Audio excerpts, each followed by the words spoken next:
हम जानते हैं कि हमें भूतों पर क्यों यकीन करना चाहिए। पश्चिमी देशों में हैलोवीन का त्यौहार ऐसा मौका होता है जब भूत प्रेत और अजीबोगरीब तरह की चीज़ों की नुमाइश होती है।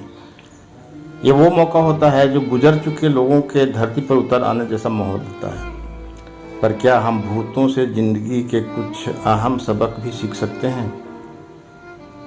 चलिए इस सवाल का जवाब तलाशते हैं इस वीडियो के सहारे और कहानी को आगे बढ़ाते हैं। आज के हैलोवीन त्यौहार की बुनियाद में सेल्टिक परंपरा का पर्व समैन था। ईसा से बहुत पहले के भूमध्य सागर और यूरोप में रहने वाले लोग सेल्टिक जवाने बोलते थे। उनका यकीन भूतों और देवताओं में हुआ करता था। ये लोग समैन त्यौहार इसलिए मनाते थे क्योंकि उनका मानना था कि साल के इस हिस्से में इस दुनिया और उस दुनिया का फर्क मिट जाता है। इंसान और प्रेत एक साथ धरती पर आबाद रहते हैं। 7वीं ईस्वी में जब पोप ग्रेगरी लोगों को ईसाई बनाने की मुहिम में जुटे थे तो उन्होंने अपने प्रचारकों से अपील की कि वो पगन यानी बूत परस्ती की परंपरा वाले लोगों की परंपराओं का विरोध न करें बल्कि उनके त्योहारों का ईसाईकरण कर दें। तभी से समैन त्यौहार ऑल सेंट्स डे बन गया। इस त्यौहार में मर चुके लोगों की आत्माओं से संवाद अच्छा माना जाने लगा। ऑल सेंट्स डे को ऑल हैलोज डे भी कहते थे। इससे पहले की रात को हैलोज इवनिंग यानी हैलोवीन कहा जाने लगा। चर्च की शुरुआती परंपराओं में बुत परस्तों यानी पगन परंपरा की अहम बुनियाद आत्माओं से संवाद भी शामिल हो गया। इसका फायदे का भी भरोसा दिलाया गया। भूतों पर यकीन प्राचीन काल यूरोप में चर्च के लिए बहुत फायदे का सौदा साबित हुआ। पोप ग्रेगरी लोगों से कहा करते थे कि जो लोग भूत देखें वो उनके लिए दुआएं पढ़ें, क्योंकि जो लोग मर चुके हैं उन्हें दूसरी दुनिया यानी जन्नत के सफ़र के लिए ऐसी दुआओं की ज़रूरत होती है। मध्यकाल में भूत प्रेत और आत्माओं का ये यकीन चर्च के लिए कारोबार बन गया। चर्च के पादरी लोगों से पाप की माफ़ी के बदले में मोटी रकम वसूलने लगे। भूतों पर भरोसा चर्च के लिए कमाई का जरिया बन गया तो आम जनता इस भूत टैक्स से बेहाल होने लगी। जर्मनी के धर्म प्रचारक मार्टिन लूथर की अगुवाई में चर्च के खिलाफ उठी आवाज़ बगावत में तब्दील हो गई। लूथर ने धर्म को लेकर अपने जो 95 उपदेश दिए वो आज भी जर्मनी के विटेनबर्ग स्थित ऑल सेंट्स कैथेड्रल की दीवारों पर 31 अक्टूबर 1517 को दर्ज किए गए थे। इस सुधारवाद से ही ईसाई धर्म दो फाड़ हो गया और प्रोटेस्टेंट व कैथोलिक फिरकों में बंट गया। इस सुधारवादी आंदोलन की वजह से ही प्रोटेस्टेंट शाखा को मानने वाले भूत प्रेत पर यकीन को कैथोलिक फिरके का अंधविश्वास करने लगे। लेकिन अभी भी बहस खत्म हुई नहीं। मगर भूत होते हैं या नहीं, ये बहस खत्म नहीं हुई। इस सवाल का जवाब लोगों ने विज्ञान में तलाशने की कोशिश की। 19वीं सदी के आते आते अध्यात्मवाद ने जोर पकड़ा। इससे मानने वाले ये कहते हैं कि इस दुनिया से जा चुके लोग जिंदा लोगों से संवाद कर सकते हैं। इसके लिए मंडलियां बैठने लगी। आत्माओं की तस्वीरें लेने का चलन इसी दौर में बढ़ा।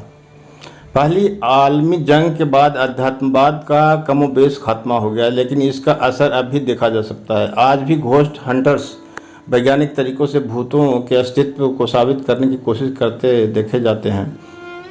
भूत प्रेत और जीनों का सवाल सिर्फ ईसाई धर्म का नहीं, दूसरे मजहबों से भी इन्हें लेकर तर्क वितर्क होते रहे हैं। हिंदू धर्म में तो बाकायदा गुजरी हुई आत्माओं का आह्वान किया जाता है। तंत्र मत में यकीन करने वाले अक्सर ये काम करते हैं। अघोरी संप्रदाय के लोग इसके लिए मशहूर हैं। पितृ पक्ष में हिंदू धर्म के लोग अपने गुजर चुके पितरों को तर्पण देते हैं। माना जाता है कि आत्माएं वापस इस दुनिया में आती हैं, उनका स्वागत सत्कार होता है। ताइवान में 90% लोग भूत देखने का दावा करते हैं। ताइवान के अलावा जापान, कोरिया, चीन और वियतनाम भूतों का महीना मनाते हैं। इनमें एक खास दिन प्रेत दिवस के तौर पर मनाया जाता है। इस दिन के बारे में ये मान्यता है कि घोस्ट डे पर आत्माएं धरती पर मुक्त रूप से विचरण करती हैं। इन मान्यताओं का संबंध बौद्ध धर्म की कहानी उराबोन सूत्र से बताया जाता है। इस कहानी में विवरण है कि बुद्ध एक युवा भिक्षु को अपनी गुजर चुकी माँ की मदद का तरीका बताते हैं। वो युवा भिक्षु अपनी माँ को भूखे प्रेत के तौर पर बार बार देखता है। दूसरे धर्मों की ही तरह ताइवान में भी भूतों को अच्छे और बुरे दर्जे में बांट कर देखा जाता है। दोस्ताना भूत वो होते हैं जो पुश्तैनी या पारिवारिक रूप से जुड़े होते हैं। भूतोत्सव के दौरान इनका घर में स्वागत किया जाता है। वहीं जो प्रेत दोस्ताना नहीं माने जाते वो क्रोधित होते हैं या फिर भूखे ऐसे भूत इंसानों को डराते हैं। नैतिकता के पथ प्रदर्शक प्रेत।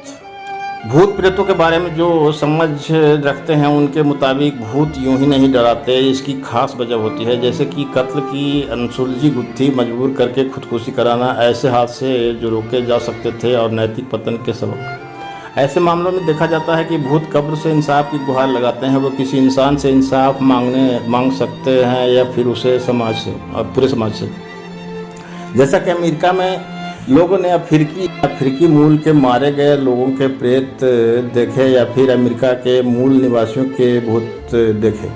न्यूयॉर्क की बिंगमटन स्टेट यूनिवर्सिटी में पढ़ाने वाली एलिजाबेथ टक्कर ने ऐसे तमाम किस्सों को इकट्ठा किया है। वो कहती हैं कि प्रेतों की ऐसी भयावह कहानियों का ताल्लुक आमतौर पर किसी बुरी घटना से पाया गया है। इस नज़रिए से देखें तो प्रेत हमें नैतिकता के दागदार पहलू की याद दिलाते हैं। वो ये बताते हैं कि किन मामलों में इंसानों ने यहाँ समाज ने नैतिकता पैमानों का पालन नहीं किया। ये करतूतें आत्मा पर बोझ की तरह मालूम होती हैं। इन प्रेतों की कहानियाँ सिर्फ बुरे सबक नहीं देती, वो उम्मीदें भी जगाती हैं। वो ये एहसास दिलाती हैं कि मौत के बाद आप दूसरी दुनिया में जाकर भी इस दुनिया से ताल्लुक़ बनाए रख सकते हैं।